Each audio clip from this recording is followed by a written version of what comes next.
لبيك اللهم لبيك لبيك لا شريك لك لبيك إن الحمد والنعمة لك والملك لا شريك لك. لہذا جب غسل کر کے کپڑے آپ پہنیں گے احرام کی نیت سے تو اس کے بعد آپ پہ بہت سی پابندیاں شروع ہو جائیں گی. مرد ہمارے چونکہ انہوں نے دو ہی چادریں پہننی ہوتی ہیں تو وہ گھر سے چادریں نہیں پہنتے, وہ نہا کے لباس پہنتے ہیں اپنا اور ایئرپورٹ جب وہ جہاز پہ چڑھنے لگتے ہیں تو پھر وہ چادریں پہن لیتے ہیں. ان کے لیے ٹھیک ہے کیونکہ وہ تھوڑا لباس کا فرق ہے. جب احرام شروع ہو جاتا ہے یعنی ابھی میقات نہیں آیا, ابھی وہ مخصوص مقام نہیں آیا جہاں ہم اس خاص حالت میں جائیں گے, لیکن جو ہی ہم نے غسل احرام کرنا ہے ہم پہ پابندیاں عائد ہو جانی ہیں. ٹھیک ہے, وہ کون سی پابندیاں ہیں یہ تصویر میں نے آپ کو دکھایا. یہ دو خواتین ہیں, آپ دیکھیں کہ ایک نے وائٹ حجاب لیا ہے اور ایک نے کسی اور کلر کا لیا.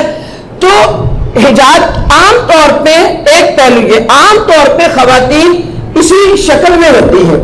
ٹھیک ہے, اب یہاں ایک بڑا اہم مسئلہ یہ ہے, کچھ چیزیں ہیں جو اللہ تعالیٰ نے حرام قرار دی ہیں جو بھی حالت احرام میں ہوگا مرد یا عورت. اس میں کچھ چیزیں وہ ہیں جو دونوں پہ مشترکہ حرام ہیں, مرد پہ بھی حرام ہوں گی اور عورت پہ بھی حرام ہوں گی. اور وہ کون کون سی ہیں؟ پہلی ہے کہ اللہ تعالیٰ نے فرمایا رفث جائز نہیں ہے. رفث کیا ہوتا ہے؟ اپنی جائز یا ناجائز جگہ پہ رومانس دکھانا, کسی بھی قسم کی حد سے زیادہ تعلق قائم کرنا یا کم کرنا. ٹھیک ہے, یعنی وہاں ہم نے بالکل سادہ مزاجی کے ساتھ جانا ہے. وہاں میاں بیوی بھی اگر جا رہے ہیں تو جب تک حالت احرام میں ہے وہ آپس میں کوئی ایسی بات نہیں کریں گے جو عام دنوں میں وہ کر لیتے ہیں. وہ عام باتیں کریں گے جیسی عام باتیں ہوتی ہیں.